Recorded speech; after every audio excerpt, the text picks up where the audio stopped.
দলীয় শৃঙ্খলা রক্ষায় কোনো ছাড় দেবে না বিএনপি। দীর্ঘ ২০ বছর পর বরিশালে যাচ্ছেন তারেক রহমান। জনগণের ভালোবাসা আর বিশ্বাসই আমার সবচেয়ে বড় পুঁজি, মির্জা ফখরুল। পোস্টাল ব্যালট নিয়ে বিতর্কের স্বচ্ছ সমাধান নিশ্চিত করতে হবে, আমির খসরু। ঢাকা ১৭ আসনে তারেক রহমানের মিডিয়া কমিটির প্রথম সভা। আসন্ন ত্রয়োদশ জাতীয় সংসদ নির্বাচনে মনোনয়নপত্র প্রত্যাহারের নির্ধারিত সময়ের ৪ দিন আগেও দলীয় বিদ্রোহী প্রার্থীদের নিয়ে অস্বস্তিতে রয়েছে বিএনপি। দলীয় প্রতীক ধানের শীষ না পেয়ে এখনও অর্ধশতাধিক আসনে বিএনপির নেতারা স্বতন্ত্র প্রার্থী হিসেবে নির্বাচনের মাঠে রয়েছেন। দলীয় সিদ্ধান্ত অমান্য করে নির্বাচনে অংশ নেওয়া এসব নেতাকে বিদ্রোহী প্রার্থী হিসেবে দেখছে বিএনপি। দলীয় শৃঙ্খলা রক্ষায় এ ক্ষেত্রে কোনো ছাড় দেওয়া হবে না বলে জানিয়েছে দলটির নীতি নির্ধারকরা। বিএনপির মূল্যায়ন হল, বিদ্রোহী প্রার্থীদের কঠোরভাবে নিয়ন্ত্রণে আনতে পারলে ভোটের মাঠে দলের অবস্থান আরও শক্তিশালী হবে।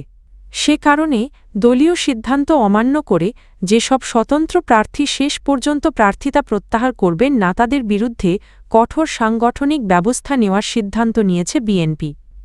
এ পর্যন্ত দলীয় সিদ্ধান্তের বাইরে গিয়ে ধানের শীষ ও জোটের প্রার্থীর বিরুদ্ধে স্বতন্ত্র প্রার্থী হওয়ায় ১১ নেতাকে বহিষ্কার করা হয়েছে বলে দলীয় সূত্র জানিয়েছে। দলটির অবস্থান হল, দলের আহ্বানে সাড়া না দিলে ভবিষ্যতে তাদের আহ্বানেও দল সাড়া দেবে না। তবে অতীতের আন্দোলন সংগ্রামে ভূমিকা ও ত্যাগের বিষয়টি বিবেচনায় নিয়ে মনোনয়নপত্র প্রত্যাহারের শেষ দিন অর্থাৎ আগামী ২০ জানুয়ারি পর্যন্ত সময় দেওয়া হচ্ছে। বিএনপির প্রত্যাশা নির্ধারিত সময়ের মধ্যেই অধিকাংশ বিদ্রোহী প্রার্থী তাদের প্রার্থিতা প্রত্যাহার করবেন। এ বিষয়ে বিএনপির স্থায়ী কমিটির সদস্য নজরুল ইসলাম খান বলেন, বিএনপির মতো বড় দলে যোগ্য প্রার্থীর অভাব নেই। এখনও মনোনয়নপত্র প্রত্যাহারের সময় শেষ হয়নি। আমরা আহ্বান জানিয়েছি দলের সিদ্ধান্তের প্রতি শ্রদ্ধাশীল হয়ে যেন তারা প্রার্থিতা প্রত্যাহার করেন। অনেকে ইতোমধ্যে প্রত্যাহারের কথা জানিয়েছেন। আশা করছি নির্ধারিত সময়সীমার মধ্যেই বিদ্রোহী প্রার্থীরা সবাই সরে দাঁড়াবেন। অন্যথায় দলের পক্ষ থেকে সাংগঠনিক ব্যবস্থা নেওয়া হবে। দীর্ঘ প্রায় ২০ বছর পর বরিশাল সফরে যাচ্ছেন বিএনপি চেয়ারম্যান তারেক রহমান। আগামী ২৬শে জানুয়ারি দুপুর ২টায় বরিশাল নগরীর বেলস পার্কে আয়োজিত নির্বাচনী জনসভায় প্রধান অতিথি হিসেবে বক্তব্য দেবেন তিনি। গত বুধবার ১৪ই জানুয়ারি রাতে বিএনপির গুলশান কার্যালয় থেকে তারেক রহমানের এই সফরের বিষয়টি জানানো হয়। এ সময় উপস্থিত ছিলেন বিএনপি চেয়ারম্যানের উপদেষ্টা ও বরিশাল সদর আসনে বিএনপি মনোনীত প্রার্থী মজিবর রহমান সরোয়ার এবং বিএনপির কেন্দ্রীয় নির্বাহী কমিটির বরিশাল বিভাগের সহসাংগঠনিক সম্পাদক আকন কুদ্দুসুর রহমান। তারেক রহমানের বরিশাল সফরের খবর ছড়িয়ে পড়ার সঙ্গে সঙ্গে নেতাকর্মীদের মধ্যে ব্যাপক উৎসাহ উদ্দীপনা সৃষ্টি হয়েছে। নেতাকে বরণ করে নিতে বরিশাল জুড়ে শুরু হয়েছে প্রস্তুতি। বেলস পার্কে আয়োজিত জনসভাকে জনসমুদ্রে পরিণত করার লক্ষ্যে আগামী ১৮ই জানুয়ারি একটি প্রস্তুতি সভা ডেকেছে বরিশাল বিভাগীয় বিএনপি। প্রস্তুতি সভায় বিএনপি মনোনীত প্রার্থীসহ বরিশাল বিভাগের সব জেলা ও উপজেলা পর্যায়ের নেতারা অংশ নেবেন বলে জানিয়েছেন দলীয় নেতারা। বিষয়টি নিশ্চিত করে বরিশাল বিভাগের সহসাংগঠনিক সম্পাদক আকন কুদ্দুসুর রহমান বলেন, তারেক রহমানের বরিশাল সফরের সিদ্ধান্ত কেন্দ্রীয়ভাবে নেওয়া হয়েছে। বুধবার রাতে আমি এবং বিএনপি চেয়ারম্যানের উপদেষ্টা মজিবর রহমান সরোয়ার গুলশান কার্যালয়ে গেলে তিনি বরিশাল সফরের প্রস্তুতি নিতে আমাদের নির্দেশ দেন। দীর্ঘদিন পর দলের শীর্ষ নেতার আগমনকে ঘিরে বরিশালে বিএনপির রাজনৈতিক কর্মসূচিতে নতুন গতি সঞ্চার হবে বলে মনে করছেন দলীয় নেতাকর্মীরা। বিএনপির মহাসচিব ও ঠাকুরগাঁও -১ আসনে দলটির মনোনীত প্রার্থী মির্জা ফখরুল ইসলাম আলমগীর আবেগঘন এক বার্তা দিয়েছেন।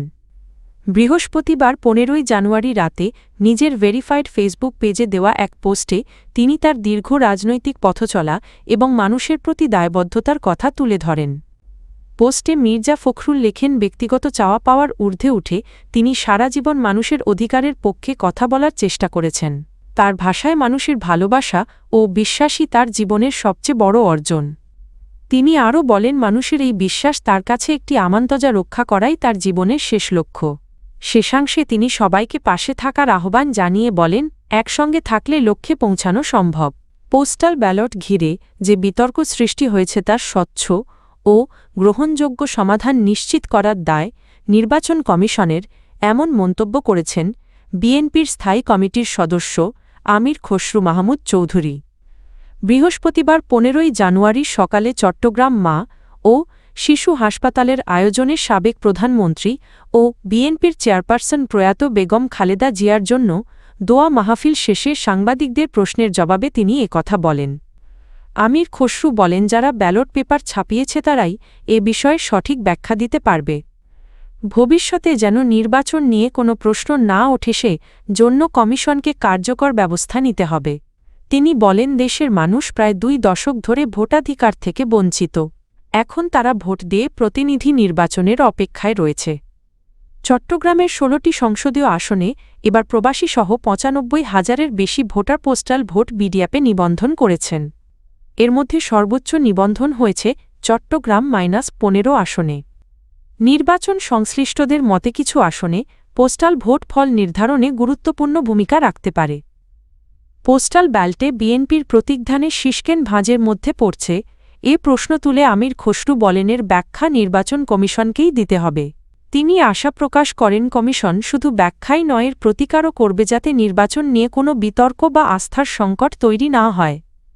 শেষে তিনি নির্বাচন সংশ্লিষ্ট সব প্রতিষ্ঠানের প্রতি আহ্বান জানান তাদের ভূমিকা যেন প্রশ্নবিদ্ধ না হয় এবং একটি সুষ্ঠু ও বিশ্বাসযোগ্য নির্বাচন নিশ্চিত হয়। ঢাকা ১৭ আসনে বিএনপির নির্বাচনী প্রচারের প্রস্তুতির অংশ হিসেবে দলটির মনোনীত প্রার্থী তারেক রহমানের মিডিয়া কমিটির প্রথম সভা অনুষ্ঠিত হয়েছে। বৃহস্পতিবার ১৫ই জানুয়ারি রাজধানীর বনানীতে ঢাকা -১৭ আসনের নির্বাচনী প্রধান কার্যালয়ে এই সভা হয়।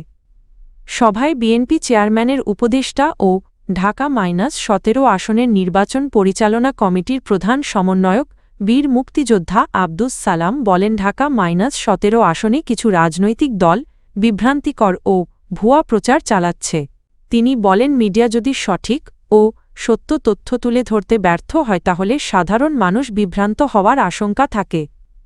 তিনি আরও বলেন, জনগণকে বিভ্রান্ত করতেই একটি মহল অপপ্রচার চালায়।